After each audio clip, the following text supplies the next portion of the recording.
Everyone, देखिए next करते हैं हम लॉज ऑफ लिमिटिंग फ्रिक्शन। देखो लिमिटिंग फ्रिक्शन क्या था, जैसे आपको पता है ये सरफेस है और यहाँ पर ये एक बॉक्स रखा है, ठीक है।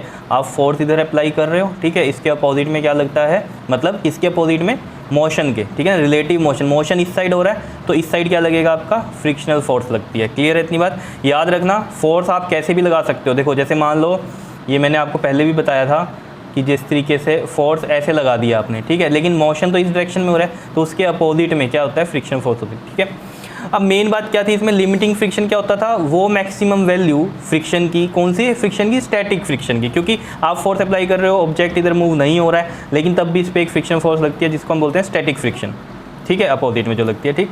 लेकिन आप जब अप्लाई करते जा रहे हो तो एक लिमिट जो होगी वो क्या होगी, एफ की आएगी एक, जिसमें क्या होगा, ये ऑब्जेक्ट मूव करना शुरू करेगा, ठीक है।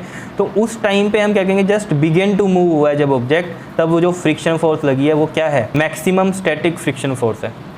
क्लियर है। उसको ही हम क्या बोलते हैं, लिमिटिंग फ्रिक्शन बोलते हैं, जिसमें जब ऑब्जेक्ट जस्ट स्टार्ट हुआ है मूव होना तो जब फ्रिक्शन जो लगता है वो क्या होता है, लिमिटिंग फ्रिक्शन। और वो होता कौन सा फ्रिक्शन है, लिमिटिंग फ्रिक्शन कौन सा होता है, वो जिसमें स्टैटिक फ्रिक्शन की मैक्सिमम वैल्यू होती है, ये सब आपको पता है, ठीक है। तो यहाँ पर लॉज क्या है लिमिटिंग फ्रिक्शन के, वो देखो। नंबर 1 क्या कहता है, it depends on the nature of surface in contact. Obvious ही बात है किस पे डिपेंड करेगा। अब ये जो कॉन्टैक्ट वाली जो ये सरफेस है, मतलब ये सरफेस है, इनका कॉन्टैक्ट है, ये किस नेचर का है ना। मतलब कि आप ये देखोगे कि ये किस तरीके का नेचर का मतलब क्या है कि रफली है या कैसा है ये सरफेस, उसके अकॉर्डिंग ये डिपेंड करेगा लिमिटिंग फ्रिक्शन। क्योंकि देखो अगर ये ईजिली मूव हो रहा है इस पर, ठीक है, मान लो यहाँ इस वाले सरफेस पे क्या है, फ्रिक्शन थोड़ा कम है, तो क्या होगा, मान लो ये कोई ऑयली सरफेस है तो क्या होगा, ईजिली आप इसको मूव कर सकते हो, ठीक है। तो जो जस्ट बिगिन टू मूव हो गए, उस केस में मैक्सिमम स्टैटिक फ्रिक्शन की वैल्यू क्या रहेगी, कम रहेगी, क्योंकि आप स्मॉल फोर्स पे इसको मूव कर पा रहे हो। लेकिन मान लो सरफेस क्या है, बिल्कुल ही रफ है एक तरह से हम कहें, तब क्या होगा, तो ज़्यादा फोर्स रिक्वायर्ड होगी इसको आगे मूव करने के लिए। तो इसका मतलब क्या, उस पर ही डिपेंड कर रहा है आपका स्टैटिक फ्रिक्शन की मैक्सिमम वैल्यू, समझ रहे हो, तो वो भी क्या होगी, ज़्यादा होगी। तो मतलब डिपेंड किस पे करता है, ये नेचर पर सरफेसिस की, ठीक है।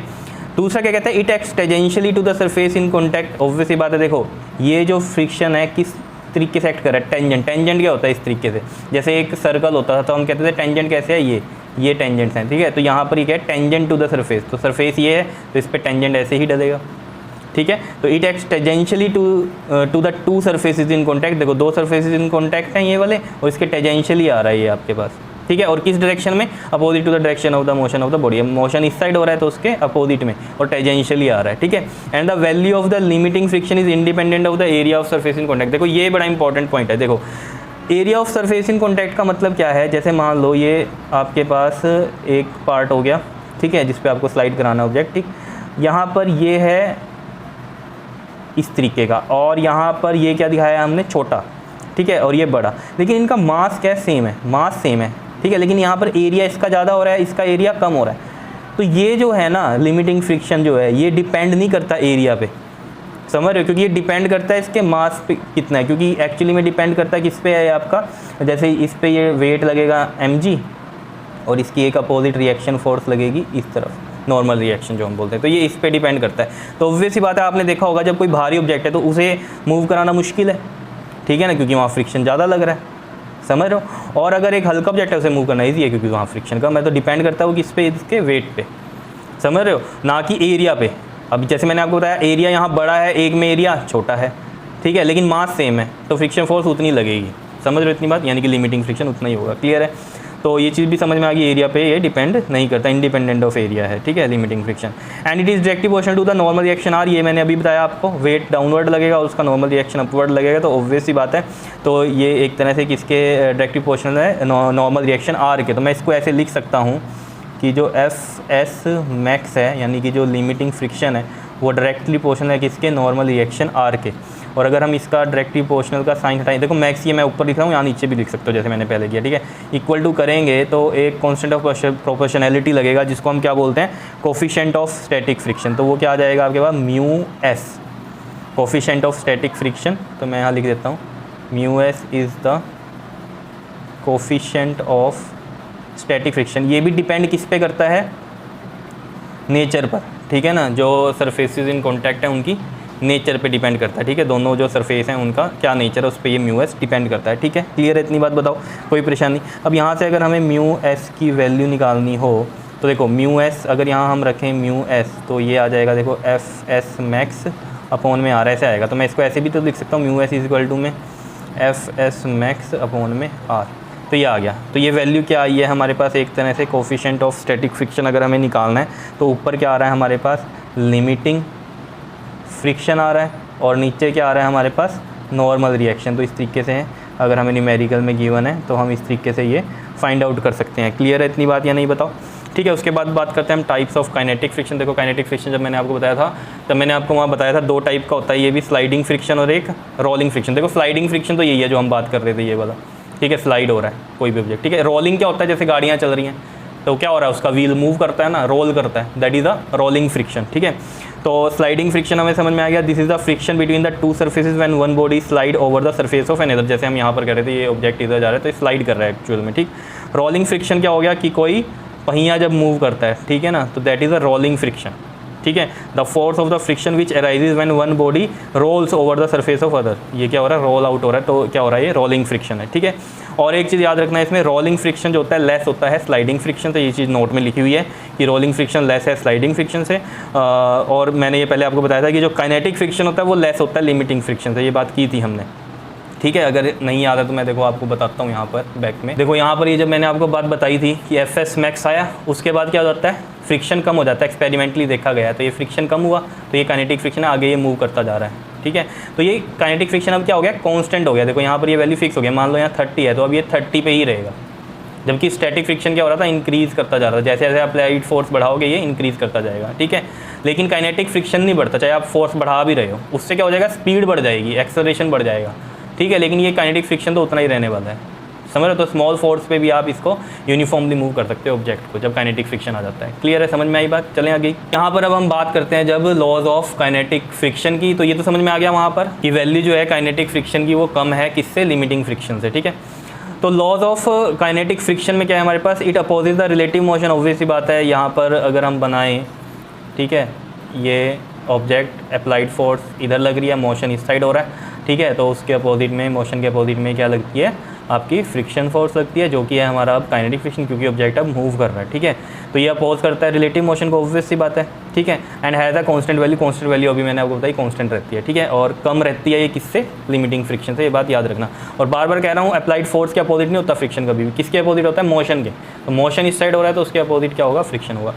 सेकंड क्या कह रहा है, it depends on the nature of 2 forces in contact. Obviously बात है, जैसे हमने पढ़ा है लिमिटिंग फ्रिक्शन में वो के लॉज में, वो यहाँ पर है कि नेचर पे डिपेंड करेगा, ठीक है, 2 सरफेसेस के। उसके बाद थर्ड क्या कहता है, it is independent of the area of contact. जैसे मैंने आपको इसमें बताया था लिमिटिंग फ्रिक्शन में, वही चीज़ यहाँ बता रहे हैं कि एरिया ऑफ कॉन्टैक्ट के भी इंडिपेंडेंट है।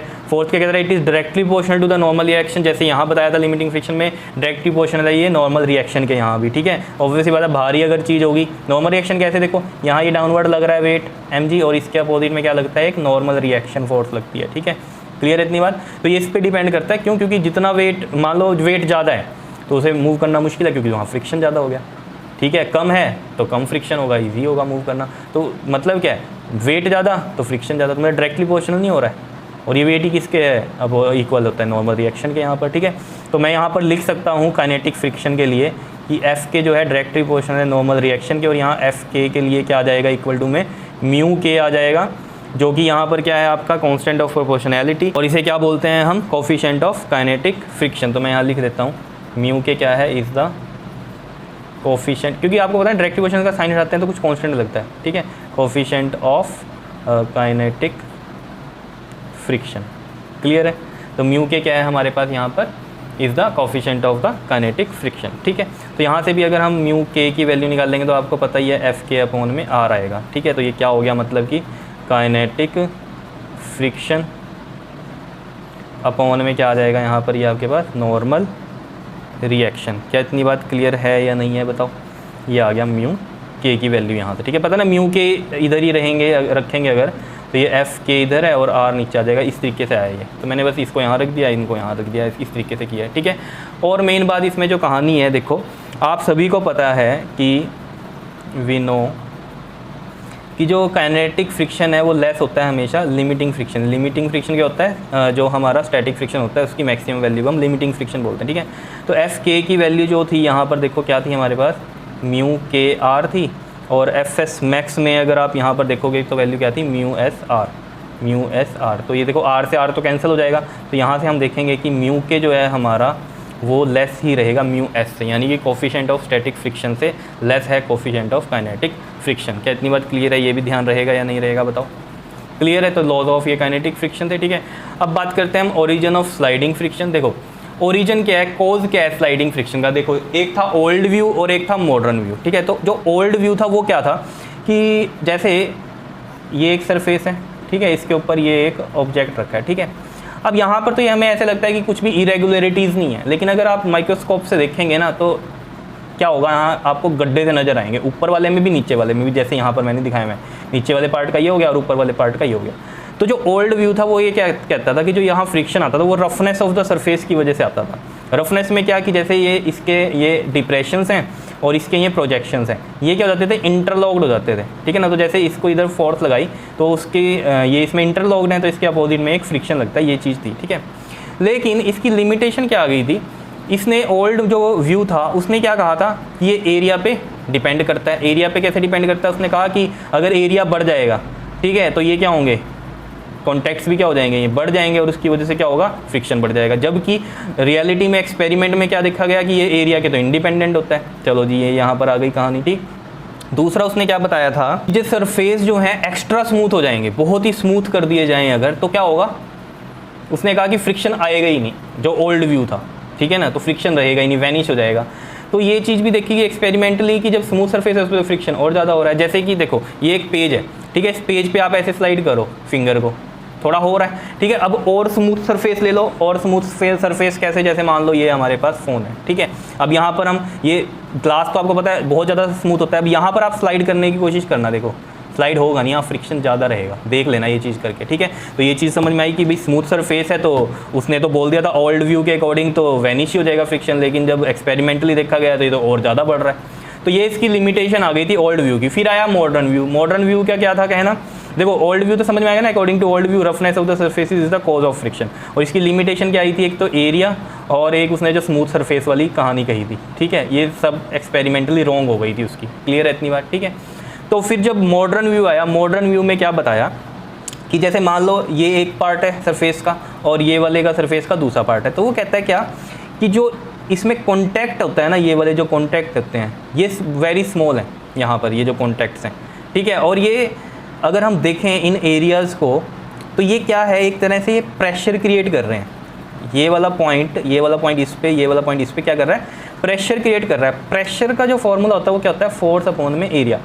तो प्रेशर क्रिएट हो रहा है क्योंकि ऑब्वियस सी बात है, प्रेशर अगर बढ़ रहा है तो यहाँ पर ये क्या होगी, एडहेसिव फोर्स हो जाएगी। मतलब एक तरह से क्या है, ये जैसे हम कहते हैं ना चिपक जाएंगे, जिसे हम बोलते हैं कोल्ड वेल्डेड हो जाएंगे, समझ रहे हो इतनी बात। तो जो मॉडर्न थ्योरी थी वो क्या कहती थी, इनके जो इंटरमोलिकुलर फोर्सेज एक्ट करने लग जाती हैं इनके पॉइंट ऑफ कॉन्टैक्ट पे, इस तरीके से। ओल्ड व्यू ये था समझने का, लेकिन मॉडर्न व्यू ये था समझने का, समझ रहे हो। तो ये क्यों हमने मॉडर्न व्यू में रखा, क्योंकि इसने जो लिमिटेशन थी ओल्ड व्यू वाली वो ख़त्म करी। कैसे ख़त्म करी, देखो जैसे उसने एरिया की बात गलत कही थी, तो इसने कहा एरिया ऑफ कॉन्टैक्ट अगर हम यहाँ पर क्या करेंगे, ये देखो एक्चुअल में हो क्या रहा है, एरिया ऑफ एक्चुअल कॉन्टैक्ट तो ये है और हमें ऊपर से ऐसे दिखाई दे रहा है कि ये पूरा का पूरा कॉन्टैक्ट में, एरिया ऑफ अपेरेंट कॉन्टैक्ट मतलब क्या है, ये पूरा का पूरा हमें दिख रहा है, ये पूरा का पूरा एरिया है टच करता हुआ दिख रहा है, लेकिन रियलिटी में नहीं है। माइक्रोस्कोप में देखा जब हमने, तो माइक्रोस्कोप में जब देखा तो क्या हुआ, यहाँ पर ये वाले पॉइंट जो थे टच थे, तभी लिखा हुआ है एरिया ऑफ एक्चुअल कॉन्टैक्ट, समझ रहे हो। तो यहाँ पर एरिया की कहानी कैसे कंपनसेट हुई, देखो उसने कहा कि आप एरिया बढ़ा दिया, ठीक है। जब एरिया बढ़ा देंगे तो ऑब्वियस ही बात है ये एडहेसिव फोर्स क्या होगी, ज़्यादा हो जाएगी। तो देखो एरिया भी बढ़ गया और ये फोर्स, एडहेसिव फोर्स भी क्या हो गई, बढ़ गई, तो प्रेशर तो उतना ही रहा, प्रेशर तो कम ज़्यादा नहीं हो रहा। तो यानी कि क्या हो रहा है, इस प्रेशर की वजह से ही तो फ्रिक्शन आ रहा है, जितना ये प्रेशर ज़्यादा उतना फ्रिक्शन ज़्यादा, समझ रहे हो, क्योंकि इसको फोर्स इधर अप्लाइड हो रही है तो फ्रिक्शनल फोर्स इधर आएगी इस वाले की। तो यहाँ पर जब हमने कहा एरिया बढ़ा दिया, एरिया बढ़ाया तो ये एडहेसिव फोर्स भी बढ़ गई। ये फोर्स अगर बढ़ गई तो वैसी बात है, इस जितना एरिया बढ़ा उसी की रेशो में फोर्स बढ़ गई, तो प्रेशर पे तो कोई फ़र्क नहीं पड़ा, प्रेशर उतना ही रहा। तो ये चीज़ यहाँ पर क्लियर हो रही थी कि एरिया के इंडिपेंडेंट है, जो हमने पढ़ा था एक्सपेरिमेंटली भी, क्लियर है। फिर बात करते हैं स्मूथ सरफेस वाली। स्मूथ सरफेस में इसने क्या कहा कि जब इनको स्मूथ कर देंगे, समझना इस बात को, जब इनको स्मूथ कर देंगे तो ये जो एरिया ऑफ कॉन्टैक्ट है इनका, मतलब ये जो मॉलिक्यूल्स हैं इनका डिस्टेंस क्या हो जाएगा, कम हो जाएगा। देखो जब स्मूथ करेंगे तो ये ऐसे हो जाएगा, ऊपर वाला ऐसे हो गया और ये नीचे वाला ऐसा हो गया, ठीक है। तो देखो ये चीज़ क्या हो गई, इनकी बढ़ गई। तो ये क्या हुआ है, इनका जो डिस्टेंस है मॉलिक्यूल्स का वो कम हो गया और ये बहुत ज़्यादा क्या हो गए, कॉन्टैक्ट में आ गए। अब बहुत ज़्यादा अगर कॉन्टैक्ट में आ गए, इसका मतलब क्या है, फोर्स बढ़ गई, एडहेसिव फोर्स यहाँ क्या हो गई, ज़्यादा हो गई, बहुत ज़्यादा स्ट्रॉन्ग फोर्स में आ गए और उसकी वजह से क्या हो गया, प्रेशर इंक्रीज़ करेंगे। जैसे प्रेशर होता है फोर्स अपॉन में एरिया, तो ये फोर्स बढ़ गई ना यहाँ पर, जब स्मूथ किया तो ये बढ़ गई, ये बढ़ी तो प्रेशर इंक्रीज़ हुआ। प्रेशर इंक्रीज़ हो रहा है तो वैसे बात है फ्रिक्शन इंक्रीज़ होगा, समझ रहे हो ना। प्रेशर इंक्रीज़ हो रहे थे तो फ्रिक्शन भी क्या होगा, इंक्रीज़ होगा। और यही तो बात थी, स्मूथ पे क्या होता है, फ्रिक्शन इंक्रीज़ होता है।